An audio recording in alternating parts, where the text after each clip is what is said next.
दोस्तों यहाँ पे एक प्रश्न दिया गया है, किसी संख्या को 119 से भाग देने पर शेषफल 19 आता है। उसी संख्या को यदि 17 से भाग दिया जाए तो शेषफल कितना आएगा। दोस्तों इसको पहले हम दो तरीके से लगाएंगे। एक तो दोस्तों एक प्रोसेस होता है, जो प्रोसेस से लगाएंगे, फिर आपको ट्रिक बताएंगे कि आप सेकेंडों में उस प्रश्न को कैसे हल कर सकते हैं। तो दोस्तों चलिए पहले प्रोसेस से देखते हैं।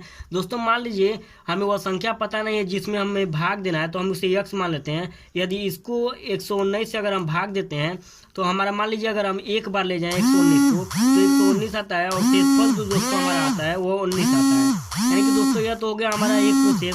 और दोस्तों अगर हम इसी संख्या को 119 से भाग दें और मान लीजिए अगर हम दो बार ले जाएं, यानी कि 19 दूना करें, 119 दूना करें, तब भी दोस्तों हमारा 19, अगर मान लीजिए शेषफल हमारा 19 आता है, तो यह हो गई हमारी टू प्रोसेस। तो दोस्तों हमें शेषफल कैसे प्राप्त होता है हमें वो पहले देख लेना चाहिए। दोस्तों हम क्या करते हैं, पहले हम क्या करते हैं, अगर ये संख्या प्राप्त करना होता है ये वाला, तो हम क्या करते हैं, इन दोनों का आपस में गुणा करते हैं, फिर इसको ऐड कर लेते हैं। यानी कि दोस्तों 119 में अगर गुणा करें हमें 1 का प्लस 19 कर लें तो हमारा जो होता है यह भाजक पर यह प्राप्त हो जाता है। तो हम इसको करते हैं 119 करेंगे तो 119 होगा और प्लस 19 ऐड कर लेंगे।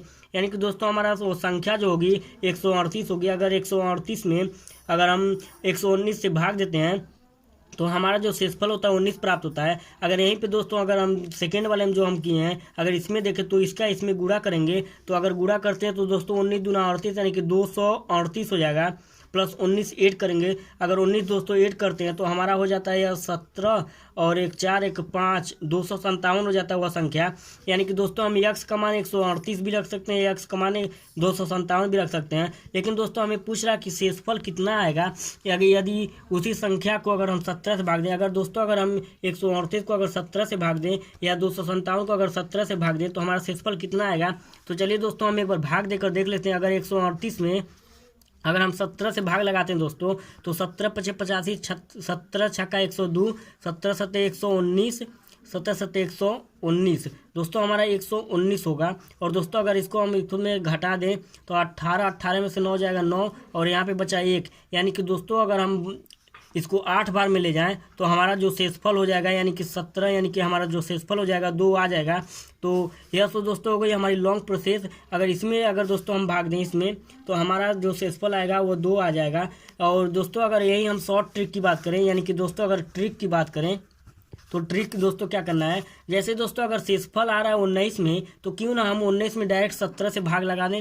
अगर दोस्तों 19 में मान लीजिए वो संख्या अगर हम 19 ले लें और इसमें अगर दोस्तों अगर हम 17 से भाग लगाएं तो 17 कम 17 यहाँ पे दोस्तों शेषफल 2 हो जाएगा। तो दोस्तों यहाँ पे ऑप्शन नंबर 1 आपका बिल्कुल सही हो जाएगा। तो चलिए दोस्तों उसी टाइप का हमारा जो दूसरा प्रश्न है इसको हम डायरेक्ट ट्रिक से लगाते हैं और देखते हैं शेषफल कितना आएगा।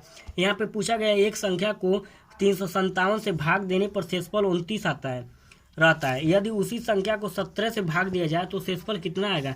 अगर दोस्तों हम डायरेक्ट 29 को ही 17 से भाग दे दें तो हमारा शेषफल पता हो जाएगा। तो चलिए दोस्तों इसको भाग देते हैं, 17 दूना 34 यानी कि 2 बार में ले जाएंगे दोस्तों तो हमारा जो शेषफल हो जाएगा 5 हो जाएगा। तो ऑप्शन नंबर ए बिल्कुल सही हो जाएगा। इसी टाइप का दोस्तों हमारा तीसरा प्रश्न है, आप इसे कमेंट बॉक्स में आप कमेंट करके बता दीजिएगा कि इसका आंसर कितना होगा।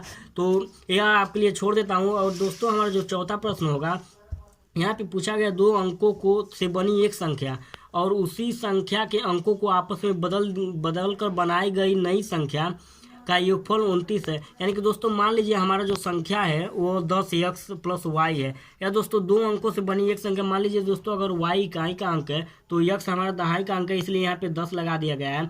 क्योंकि इकाई और दहाई में दोस्तों इकाई में 1 होता है, दहाई में 10 होता है और सैकड़े में 100 होता है। तो हमारे यहाँ 2 अंकों की बनी एक संख्या हो गई। अगर दोस्तों इस संख्या जो 2 अंकों की बनी है इसी को आपस में पलट दिया गया है। मतलब दोस्तों कहने का मतलब यह है कि अगर इन दोनों को पलट देंगे तो हमारा जो 10y हो जाएगा और प्लस x हो जाएगा। यानी कि y जो होगा हमारा दहाई का अंक हो जाएगा और x जो है इकाई का अंक हो जाएगा। और इन दोनों का योगफल दोस्तों हमारा दे दिया 99। अगर दोस्तों इन दोनों का योगफल 99 दे दिया तो यह एक समीकरण बन गया। अगर दोस्तों x यहाँ पे और 10x यहाँ पे अगर इसको ऐड करें तो हमारा हो जाएगा 11x प्लस अगर y है और 10y अगर इन दोनों को ऐड करें तो हमारा हो जाएगा 11y। और दोस्तों इसके इक्वल हमारा है 99। अगर दोस्तों इसमें से 11 कॉमन ले लें हम तो यहाँ पे बचेगा x प्लस वाई। अगर x प्लस वाई यहाँ पे दोस्तों 99, अगर 11 से काटे 99 को तो हमारा दोस्तों 9 बार में कट जाएगा। और दोस्तों यहाँ पे हमें पूछा गया कि तो उस संख्या के अंकों का योगफल कितना होगा, यानी कि दोस्तों वो संख्या के अंक यह हैं और इनका योगफल जो होगा x + y होगा और इनका जो आंसर होगा यह 9 हो जाएगा। तो ऑप्शन नंबर बी आपका बिल्कुल सही होगा। तो आई होप दोस्तों आपको समझ में आ गया होगा।